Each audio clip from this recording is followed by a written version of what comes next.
Hey there, and welcome. Today, we're doing something a little different. We're going to solve a mystery, and while we're at it, we'll learn some absolutely essential French vocabulary for describing the world around us. So, go ahead, put on your detective hat, and let's start the investigation. All right, every good detective needs a plan, right? Here's ours. We'll kick things off with our detective's departure. Then we'll get right into the crime scene itself. After that, we'll search the room for clues. And to wrap it all up, we'll do a full vocabulary recap to make sure not a single detail gets missed. Let's dive in. You know, every good mystery starts with a journey. Our first scene introduces our detective on their way to work. Let's listen in and see how their day begins. C'est l'histoire de moi, un détective amateur. J'habite loin de la famille. Mon père et ma mère vivent à la campagne. This is the story of me, an amateur detective. I live far from my family. My father and mother live in the countryside. Okay, time to pause and break that down. Our first clues. Loin de means far from. Then we've got la famille, which is the family. Is a simple one, it just means and. And finally, vivre, which means they live, and it comes from the verb vivre. All right, let's get back to the story. Ce matin, ma voiture est stationnée devant la maison. J'ai décidé de ne pas conduire. J'ai pris le métro pour aller au travail. This morning, my car is parked in front of the house. I decided not to drive. I took the metro to go to work. So this sentence is super useful because it teaches us how to place things in a scene. Devant means in front of, so the car is parked in front of la maison, the house. And the word pour is used here to show purpose, in order to go to work. Let's see what happens next. Après avoir quitté la station, j'ai dû marcher un peu. Fatigué, je me suis reposé sur le banc dans le parc avant d'entrer dans l'immeuble. We've got two really common phrases here. Our detective walked un peu, which means a little or a little bit. Trust me, you will hear this one all the time in French. And where did they rest? En le banc, which is the bench. And notice it's a masculine noun, so it's le banc.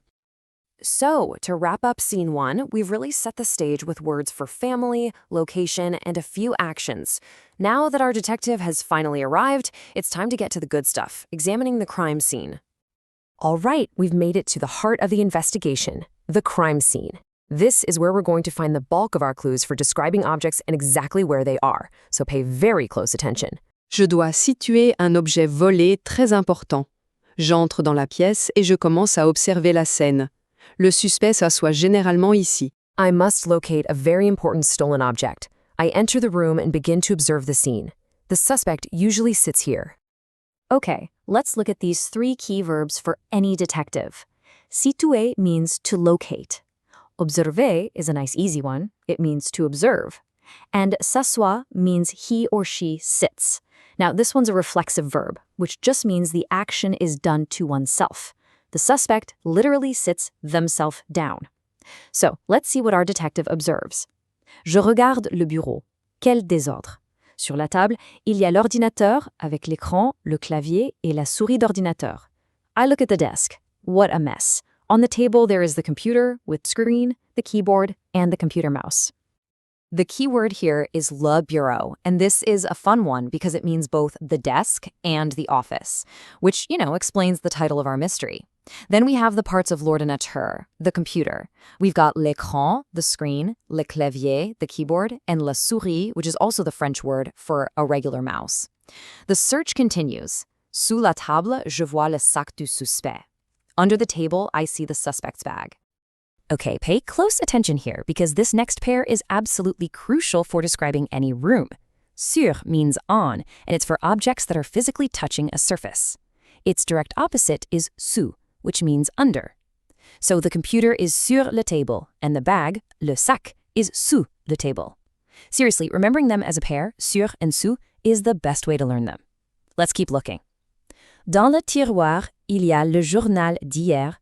Devant l'écran, il y a le pot à crayon avec un crayon et un stylo. In the drawer, there is yesterday's newspaper. In front of the screen, there is the pencil holder with a pencil and a pen. Our next preposition is dans, which means in or inside. So the newspaper, le journal, is dans the drawer. We also have a really important distinction here that you need to know. Un crayon is a pencil, but un stylo is a pen. And they are both found in le pot à crayon, the pencil holder. Let's see what else is on this desk. Derrière la chaise, il y a le mur. Behind the chair, there is the wall. And here it is, our second major pair of opposites. We already learned devant, which means in front of. Well, its opposite is derrière, meaning behind. So the pencil holder is devant the screen, and the wall, le mur, is derrière the chair.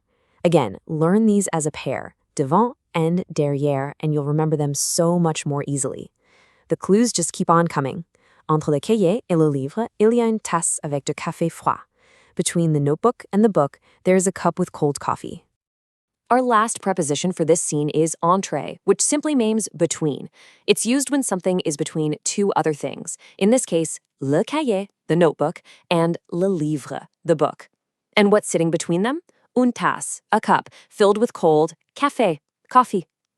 A potential clue. Wow, okay, that was a lot.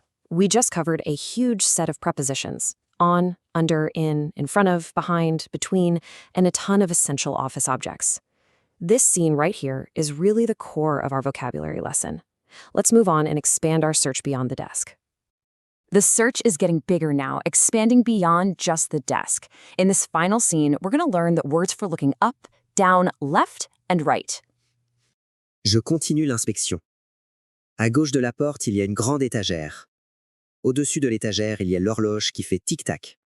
Au-dessous, il y a une caméra de sécurité. I continue the inspection. To the left of the door, there is a large shelf. Above the shelf, there is the clock that goes tick-tock. Below, there is a security camera. Okay, this is a subtle but really important distinction. Au-dessus means above, but unlike sur, it implies there's no direct contact. The clock, l'horloge, is au-dessus the shelf, l'étagère, and its opposite is au-dessous, meaning below. This discovery leads our detective to a very important question.